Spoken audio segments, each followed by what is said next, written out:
역대하 26장 16절 한 절이 되겠습니다. 축복보다 은혜를 구하라, 그런 제목이 되겠습니다. 그가 강성하여 짐에 그의 마음이 교만하여 악을 행하여 그의 하나님 여호와께 범죄하되 곧 여호와의 성전에 들어가서 향단에 분향하려 한지라. 자, 우시야 왕 이야기를 좀 하려고 합니다. 자, 우리가 읽은 그대로 강성해졌다. 지금 다시 말하면 요새 말로 표현하면 우리가 잘 나가고 있다. 사업이 잘 되고 있다. 아무런 문제도 없고 걱정도 없다. 그렇게 표현해도 될 말씀이 되겠지요. 그때 그 마음이 교만해졌고, 자, 교만해졌다는 이 말을 한마디로 이렇게 정의를 내린 거죠. 악을 행하여. 우리가 이 사실들을 인식을 안 할 때가 굉장히 많아요. 교만과 악이 얼마나 결합되어 있고 그것을 하나님이 악하게 본다는 사실을 우리가 인식하지 못하고 살아갈 때가 굉장히 많습니다. 이 우시야 왕은 왕위에 오를 나이가 16세였습니다. 그의 아버지 아마샤 왕이 행했던, 하나님 앞에 행했던 그 악을 그는 행하지 아니했습니다. 여러분들이 성경을 읽으면서 하나님 앞에 왕들이 악을 행했다, 아비의 악을 자녀가 행한다라고 하는 이 모든 악의 그 원인들은 여러분 이 교만에서 찾으면 돼요. 하나님을 떠난 것으로부터, 우상을 가까이 하는 것으로부터 여러분들 이 악이 이어져간다는 사실을 여러분이 그대로 보시면 되는 거예요. 자, 그에게 하나님의 선지자 스가랴가 옆에 있었습니다. 스가랴가 있는 동안, 사는 동안 이 우시야 왕은 하나님을 간절히 찾았습니다.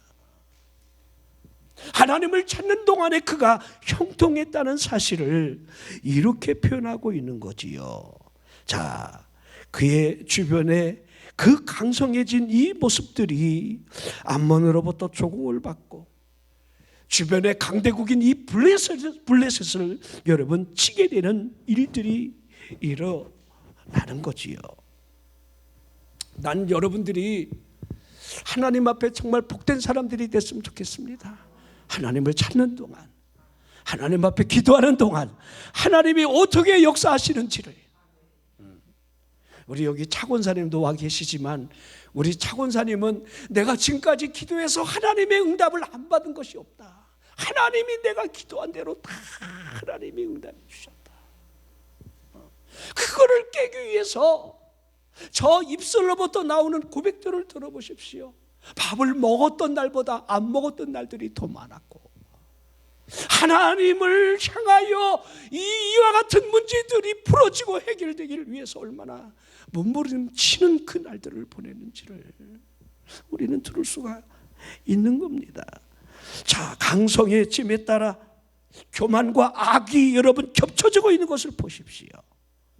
이 교만이 하나님 앞에 악이라는 사실을 여러분이 보라는 거예요. 지약을 범하는 이 교만으로부터 파멸을 당할 만큼의 담대함이 그 속을 지배하고 있음이 보여지고 있는 겁니다. 제사장만이 할 수 있는 이 분향을 본인이 들어가 직접 분향단에 여러분 이 향을 사르려고 하는 이 담대함을 보십시오.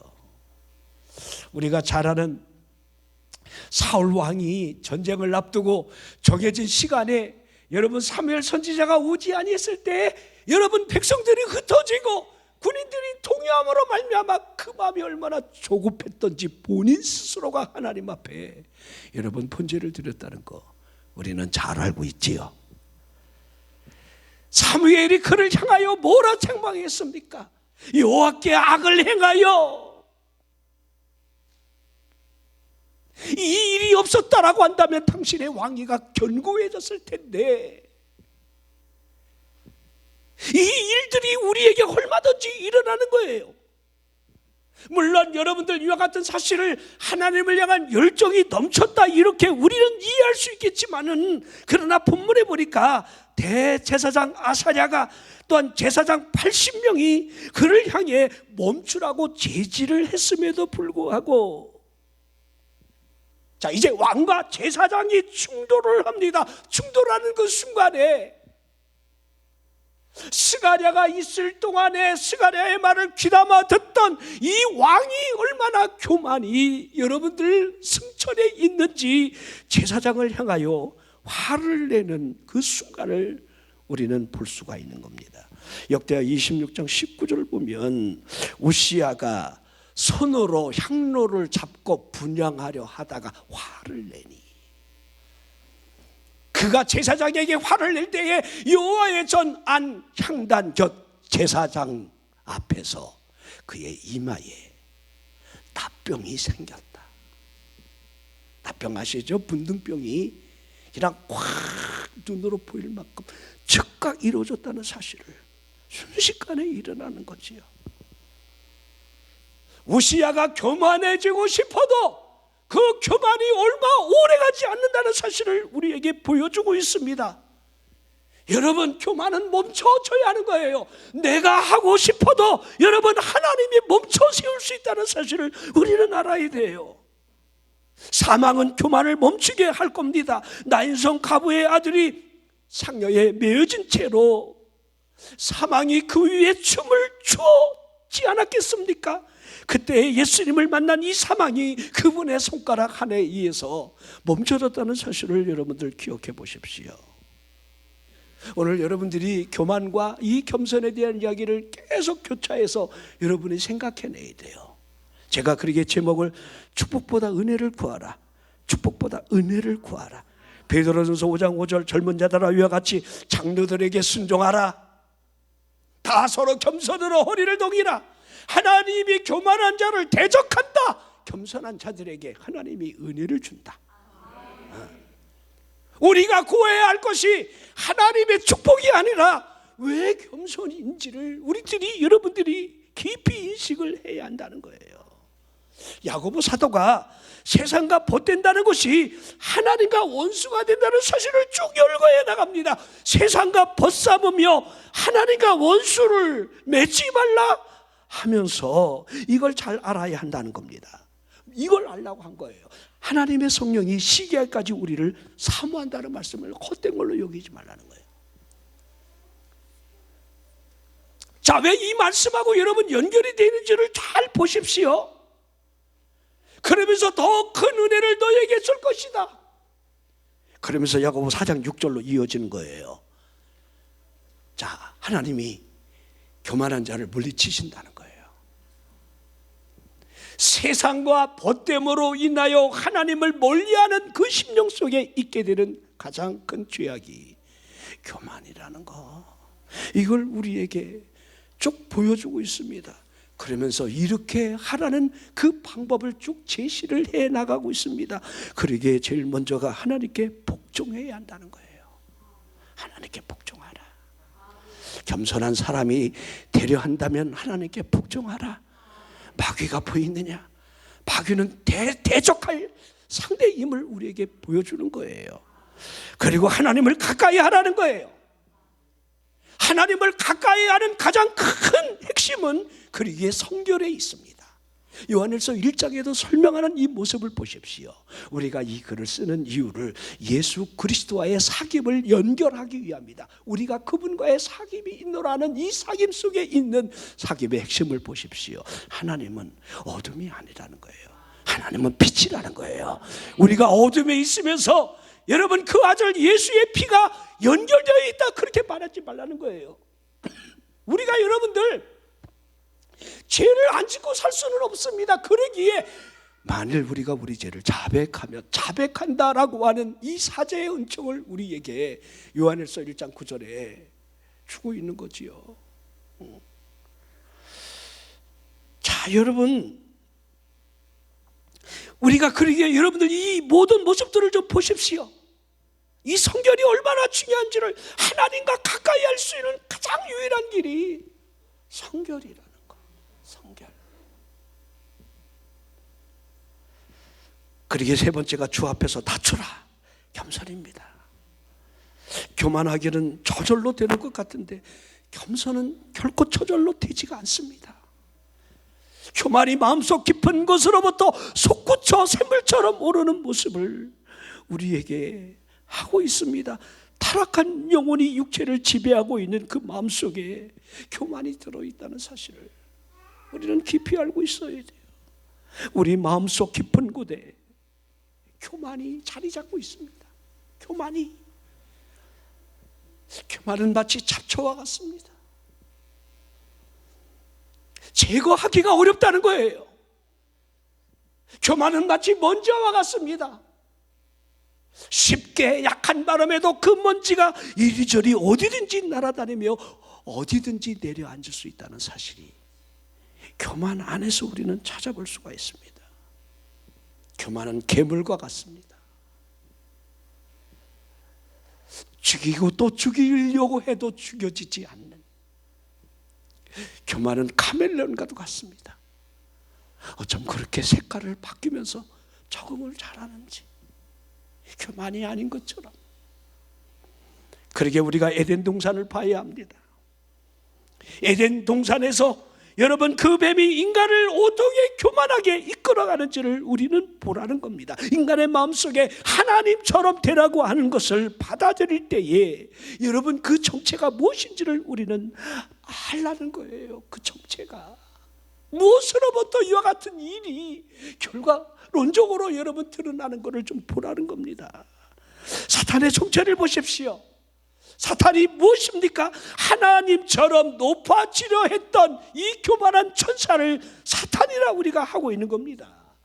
그 사탄이 여러분이 우리 인간을 어떻게 파멸해 가는가를 창세기 3장 5절에 이렇게 설명하고 있습니다. 너희가 그것을 먹는 날에는 너희 눈이 밝아져 하나님과 같이 되어, 하나님과 같이 되어.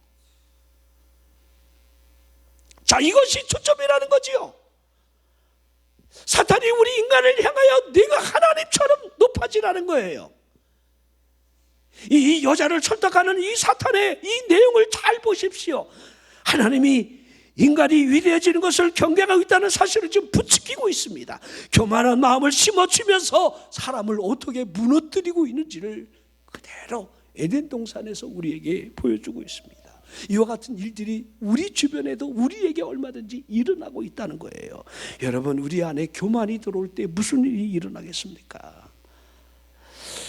여러분, 사람이 범죄한 이 죄는 최초가 교만이었고, 사람이 최후로 저지를 수 있는 이 죄 또한 교만이라 해야 합니다. 교만은 유혹이라고 하는 불을 지피는 횃불의 역할을 할 수 있는 겁니다. 교만이 사악한 모든 것에 주동자의 역할을 하고 있다는 사실을 알아야 돼요. 사탄이 장악하고 조종당하는 사람이라고 한다면 그 뒤를 보십시오. 반드시 그 사람 뒤에 교만이 있는 거예요. 교만한 사람, 하나님이 물리치는 사람, 하나님을 대적하는 영혼, 반드시 그 교만이 있다는 사실을 우리에게 성경은 보여주고 있습니다. 사탄이 얼마나 교묘하게 교만을 부추기면서 하나님을 대적하라 하고 있다는 사실을 보라는 거예요.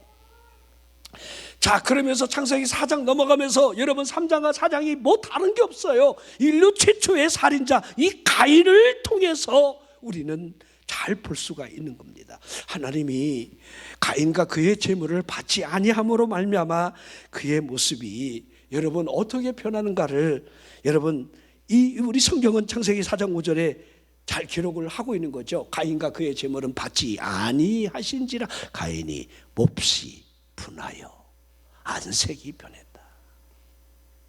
이 얼마나 무서운 일입니까? 그렇죠? 이 교만이 어디까지 여러분들 치고 올라가는지를 하나님의 말씀이 그 자신에게 들려줘도 여러분들 이 교만이 어디까지 여러분들 올라가는지를 그 모습에서 드러내 보이시는 거죠. 하나님이 베이지 않는 거야. 지금 헐대박하고 있는 거야. 지금 뒤지려고 작정하고 있는 거죠. 그리고 그가 어떤 행동을 저지릅니까? 하나님이 제가 내 문 앞에 엎드려져 있으나 너는 죄를 다스리라 했건만, 선악을 알게 하는 열매는 따먹지 말라 하셨건만 그 애미가 따먹더니만 그 자식이 여러분들 지금 이와 같은 일들을 서슴지 않게 저지르는 이 모습들이 무엇하고 연결이 되어 있습니까? 여러분, 모세가 하나님의 뜻을 바로에게 전했을 때 바로의 모습을 보십시오. 출애굽기 5장 2절에 나와 있습니다. 바로가 이르되 여호와가 누구요? 지금 그렇게 하고 있는 거죠. 혹시 여러분 가운데 여호와의 음성을, 하나님의 음성을, 하나님의 말씀이 내게 들려주는 것을 닫고 싶은 사람이 있습니까? 이거 굉장히 위험한 단계에 와 있는 거예요. 바벨론 왕 느부갓네살을 보십시오. 천하를 호령하며 신의 위치에까지 올라갔다는 사실을, 얼마나 그 교만을 즐기고 있는지를 다니엘 3장 6절에 누구든지 엎드려 절하지 아니하는 자는, 누구든지라는 거예요. 내 앞에 꿇어, 그 말이에요. 자, 여러분, 그의 신상을 보십시오. 그 앞에 엎드리려는 이 의미가 무엇을 의미하는지, 본인이 신의 위치에까지 지금 올라가 있다는 사실을 보여주고 있습니다. 여러분, 우리 사탄이 어떻게 역사하는지를 성경은 이렇게 묘사하고 있지요. 사탄이 우는 사자와 같이 삼킬 자를 삼키려고 찾아다닌다. 우는 사자와 같이. 그렇지, 엎드려, 꿇어, 졸지 마, 이런 이렇게 지금 하고 있는 거죠. 자, 또한 광명한 천사로 얼마든지 가장할 수 있다는 사실을 보여주고 있는 거지요. 윽박도 치르고 또 당근도 주고, 사탄은 얼마든지 우리를 이렇게 여러분 조종할 수 있는 능력을 지니고 있다는 것을 보여주고 있는 거예요. 자, 우리 가이사랴 필리포에서 베드로의 신앙 고백을 우리는 너무도 잘 알고 있습니다. 그 신앙 고백이 얼마나 퍼펙트했습니까? 그렇죠. 우리 믿음의 여러분들 가장 중심이, 그 뼈대가 그 안에 있습니다. 주는 그리스도시요 살아계신 하나님의 아들이십니다. 주는 그리스도시요.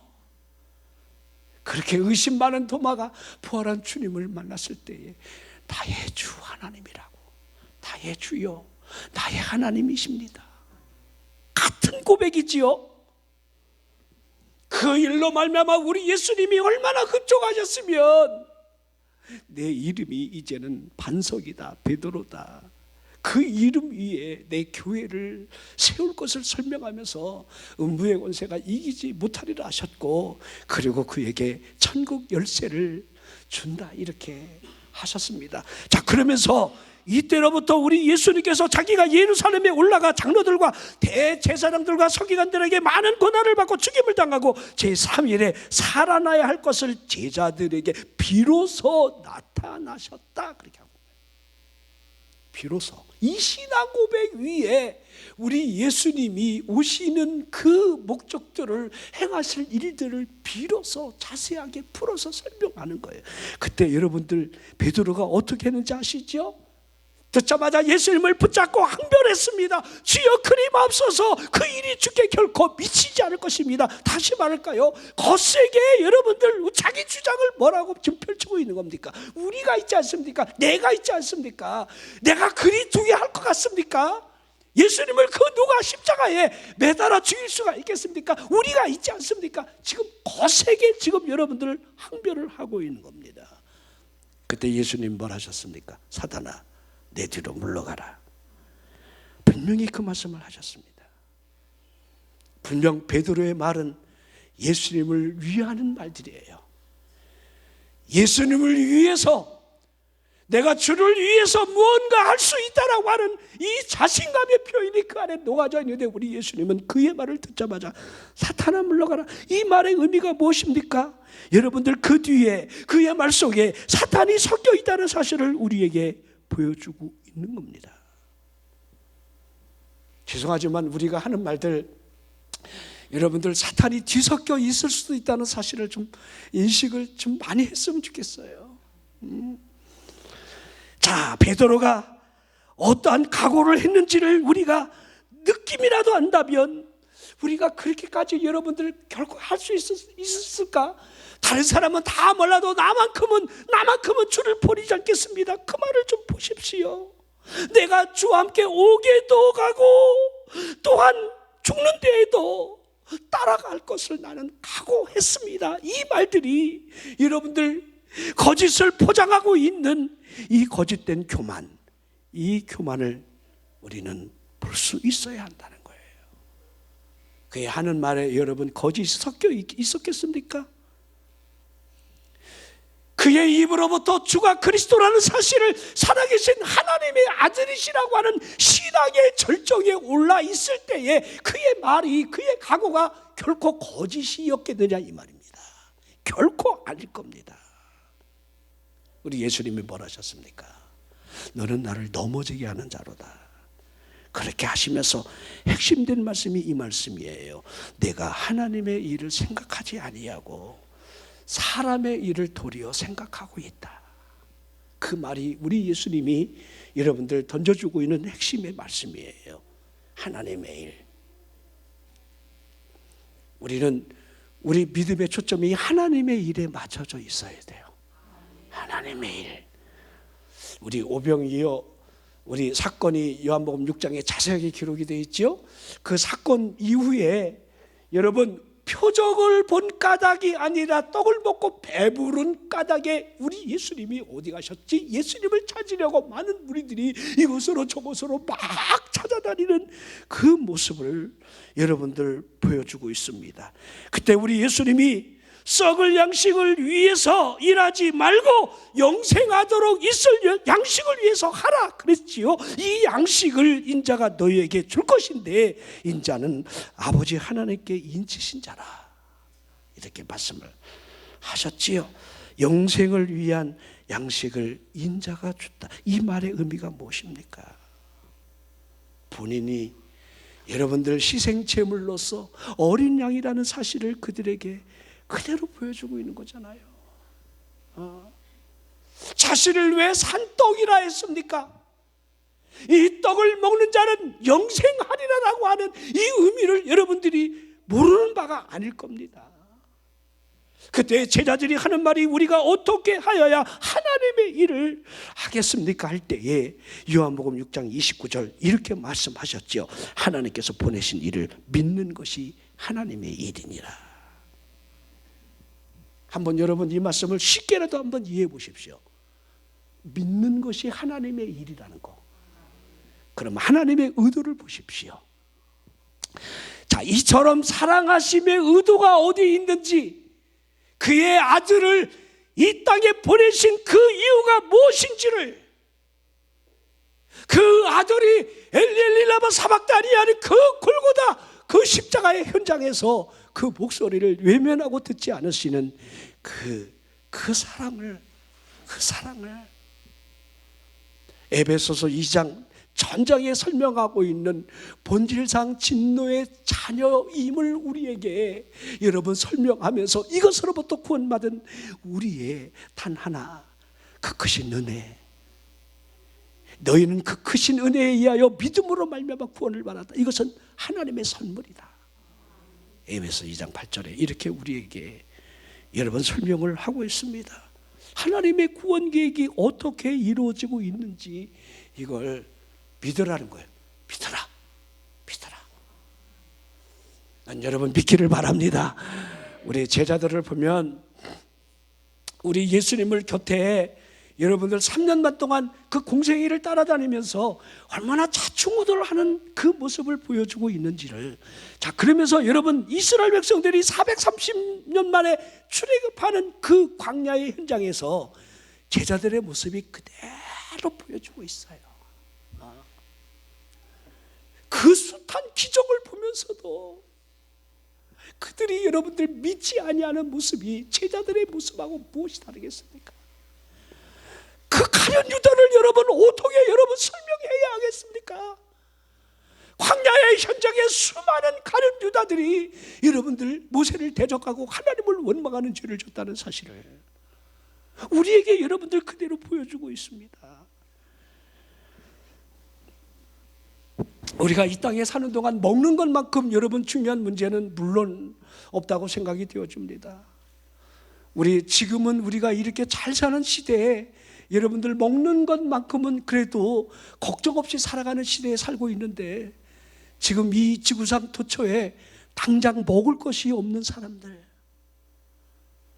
지금 중국 상황도 굉장히 심각합니다.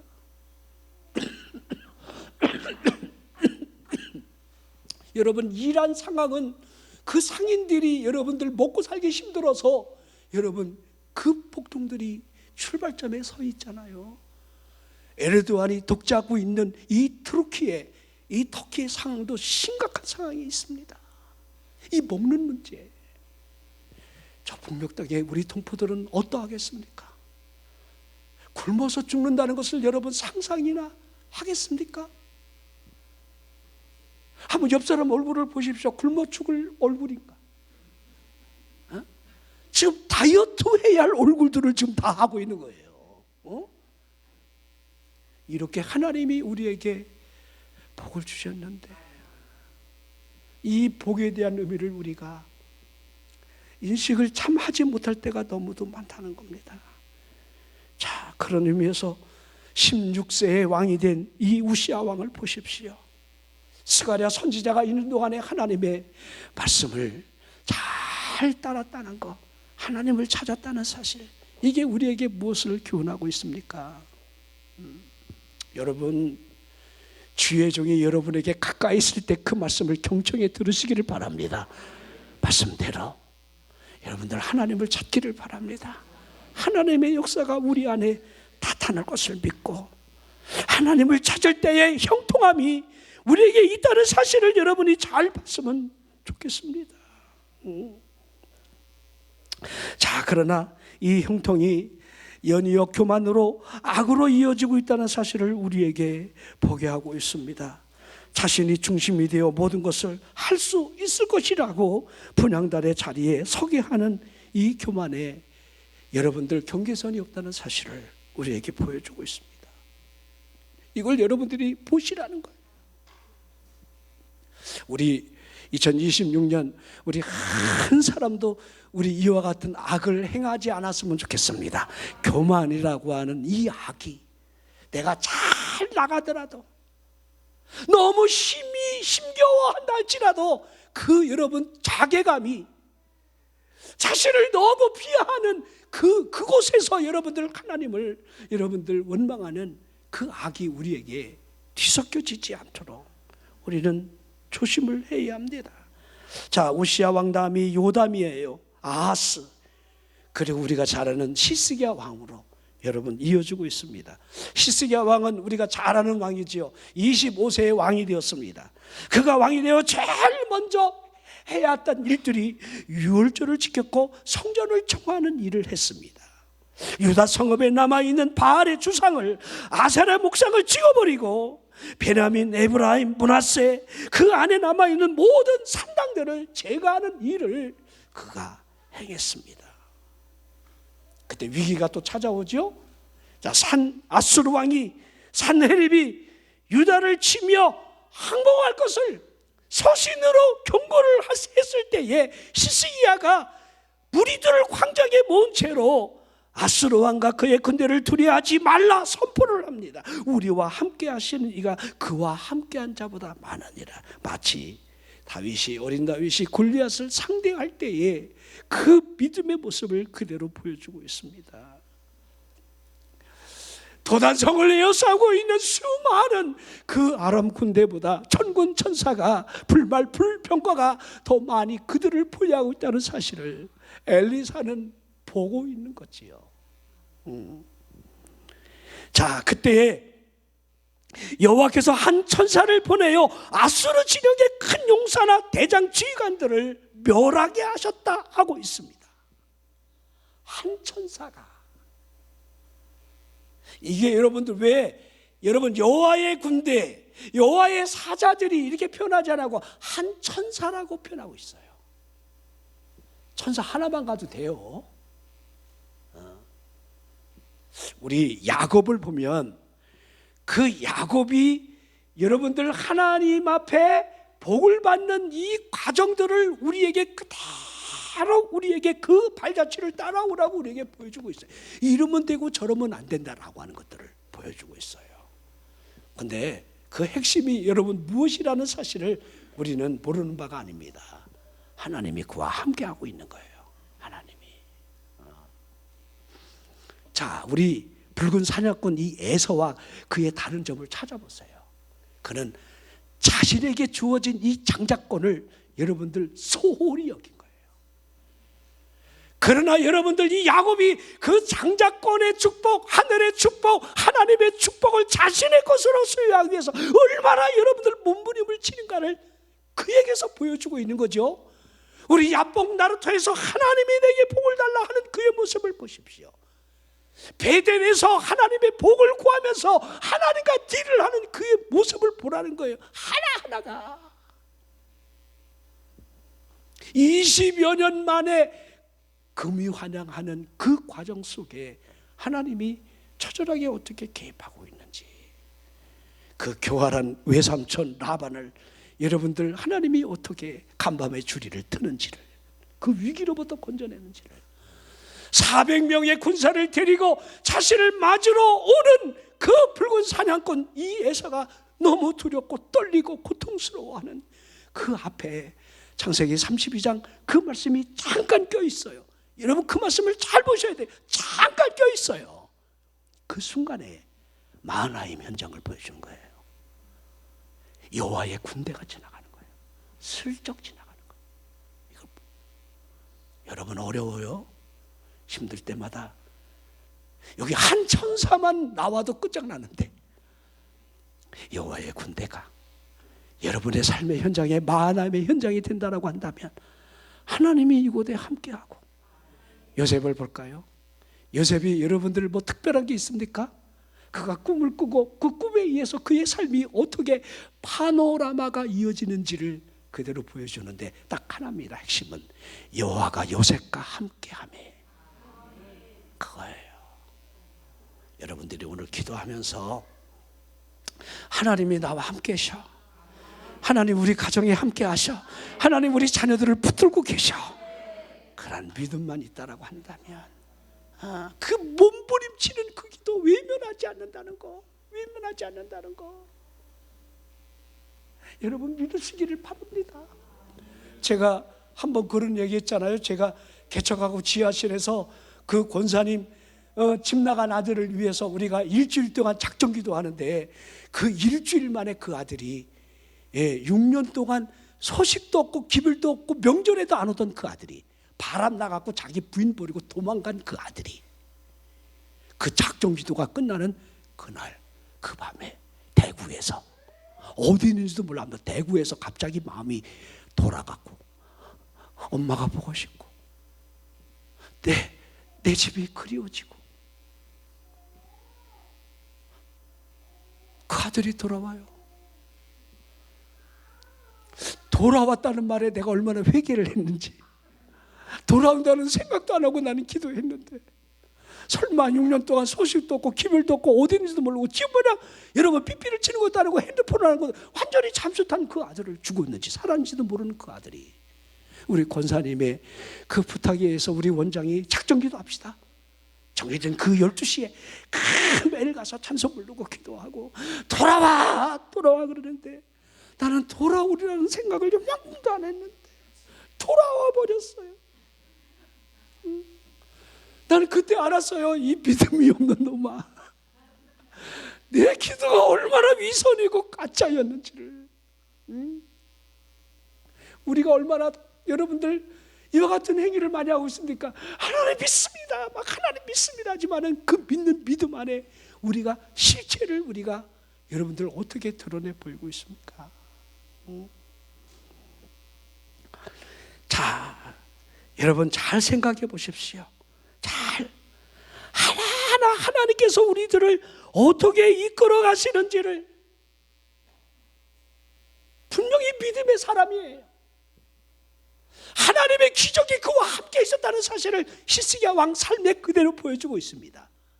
병들었을 때 하나님께서 이사야 선지자를 보내며 너는 병든 그 자리에서 일어나지 못한다. 내 자리를 다 정돈하라. 그때 울지요. 통곡하지요. 선지자가 성문 밖을 나가기도 전에 터나기에서 내 눈물을 보았다, 내 기도를 들었다 하시면서 내 생명의 수완을 15년 연장한다. 얼마나 여러분들 하나님 앞에 기도하면서 응답을 받은 여러분 축복의 왕입니까? 그랬던 그가 바벨론 왕이 병들었다 나았다함을 듣고 글과 예물을 보내면서 여러분들 그 사신들이 왔을 때에 그 사신을 데리고 궁전 안에 창고의 보물을 모두 다 보여주고 있지요. 우리가 잘 아는 내용이죠. 왜 보여줬다고 생각하십니까? 봐라, 뭐 그런 거 아니겠어요, 이죠? 우리의 이 국권을 봐라. 막 이렇게.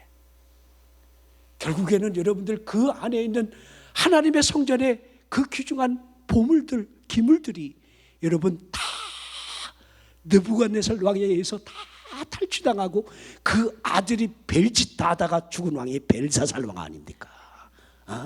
메네멘의 대기를 우발하신 그 사건으로까지 이어지는 그 토대가 여러분들 히스기야 왕이 했다는 거예요. 자, 이사야 39장 6절 그렇죠? 보라, 날이 이르니 내 집에 있는 모든 소유와 내 조상들이 오늘까지 쌓아둔 것이 모두 바벨론으로 옮긴 바 되고, 그렇죠? 여러분들이 혹시 자랑하고 싶어서 남에게 통장 보여주는 일이 없기를 바랍니다. 뭐 보여줄 그 동그라미 액수가 많지는 않겠지만 우리가 뭔가 여러분 자랑하고 싶어서 이렇게 하고 싶은 일이 있다라고 한다면 그런 일들은 우리가 하나님 앞에 참 조심해야 한다는 사실을 보여야 합니다. 자, 우리 골로새서 3장을 보면 이 골로새 교회를 향해서 저 복음을 설명하는 그가 우리의 눈이 하늘에 열려 있어야 돼. 하늘을 바라봐야 된다. 하늘을 찾아야 한다. 육신에 있는 이 지체와의 싸움을 해야 한다. 이걸 철저히 죽이라 이렇게 하고 있는 거지요. 자, 그러면서 탐심을 향해 우상숭배라 했던 이 모습 앞에 이 탐심이 우리에게 무엇을 보여주는지를, 그러게 여러분들 우리 엘리사의 사환되는 이 게하시가 나만의 문둥병을 독박 쓰는 사실을 잘 생각해 보십시오. 여리고성을 점령했던 그 엄청난 사건 앞에 아간이라고 하는 그 집구석이 어떻게 망하는지를, 이게 여러분 탐심이라는 사실이 우상숭배, 하나님을 대적하는 그 일과 어떻게 연결이 되어 있는지를 잘 보여주고 있습니다. 우시야 왕을 보면 다르지 않을까요? 그가 강성해지는 그 이유에 따라서 악을 행한 이 교만이 결국 여러분 저주를 자초했다는 사실을 이렇게 보여주고 있습니다. 우리 역대상 21장이나 사무엘라 24장에 보면 여러분 다윗이 갑자기 인구조사를 지시하는 그 장면들이 기록이 되어 있습니다. 이 일을 하나님이 악하게 보시는 거예요. 악하게. 하나님을 의지하던 그 마음이 갑자기 여러분 자기의 권력, 자신의 힘을 여러분 과시하고 의지하려고 하는 그 마음으로부터 하나님이 심판하신다는 사실을 우리에게 보여주고 있습니다. 여러분이 하나님을 의지하고 믿고 기도하고 주여 하던 마음으로부터 갑자기 여러분들 돈을 세기 시작한다라고 한다면 무슨 일이 일어나겠습니까? 우리는 하나님의 능하신 손 아래에 있다는 사실을 결코 잊어서는 안 돼요. 베드로전서 5장 6절을 보십시오. 그러므로 하나님의 능하신 손 아래에서 겸손하라. 때가 되면 너희를 높이시리라. 왜 겸손해야 하는지를, 하나님 손 안에 있다는 사실을, 그러게 여러분 베드로 사도가 여러분들 젊은 교인들을 향하여 다 서로 겸손으로 허리를 동이라 그랬습니다. 이것이 함께 지체된 사람으로서의 할 도리라고 설명을 해나가고 있는 거예요. 젊은 자들아, 장로들에게 이 말의 의미가 무엇입니까? 우리 성도들이 목사에게 왜 여러분들 겸손으로 허리를 동여야 하는지를 설명을 해 나가고 있는 거예요. 젊다는 게 무엇입니까? 자기 개성이 강하다는 의미일 겁니다. 자신의 말에 대한 이 자부심이 굉장히 세다, 이렇게 할 수가 있습니다. 다 서로 겸손하면 아무 문제가 없을 텐데, 간혹요 하나님의 일을 한다고 하면서 자신의 영향력을 행사하려는 사람들이 너무도 많습니다. 교회에 청빙할 때 목사님을 모시는 일로부터 그 당회가 어떤 일을 하는지를 우리는 여러분들 잘 기억해 봐야 돼요. 자, 주의 일을 거칠게 해서도 안 되고 거만하게 해서도 안 됩니다. 믿음보다 이성을 앞세운 냉철한 자세를 취해서도 안 됩니다. 비합리적이거나 감정을 앞서는 다툼이 있게 해서도 안 됩니다. 마음이 통하는 사람끼리 끼리끼리 여러분들 이 당을 만들면 안 돼요. 우리 성도들을 서로 대접할 때 여러분들 부엌에서 일어나는 일들은 참 여러분들 참 심각할 때가 많습니다. 참 아무것도 아닌데 그 열심당원 하나가 얼마나 여러분들 문제를 일으키는지는 우리가 잘 알고 있습니다. 여러분 가운데 누가 열심을 내고 싶은 사람 있으면 밀어주시기를 바랍니다. 그분이 할 수 있도록. 왜 거기다가 감나라 판나라 여러분들 같이 초를 치면서 그냥 막 가슴에 응아리를 안고 여러분 시험을 왜 끌어안으려고 하는지 이해를 못하겠어요. 그냥. 자, 다 서로라는 말을 보십시오. 이게 지체라는 말일 겁니다. 하나의 지체. 그러기에 그 누구도 소외를 당하게 하거나 무시함을 받을 수 있는 느낌을 받지 않도록 해야 한다는 거예요. 내가 하는 말로 인하여 그 누구라도 상처가 되는 말이 없도록 하는 것이 굉장히 중요한 거예요. 농담이라도 가려서 해야 하는 겁니다. 특별히 연약한 사람, 특별히 가난한 사람, 특별히 이렇게 여러분들 좀 이렇게 좀 낮은 지위에 있는 사람들, 이런 사람들에 이 대한 배려는요 우리 성도들이 굉장히 인식을 해야 돼요. 함부로 대하면 안 돼요.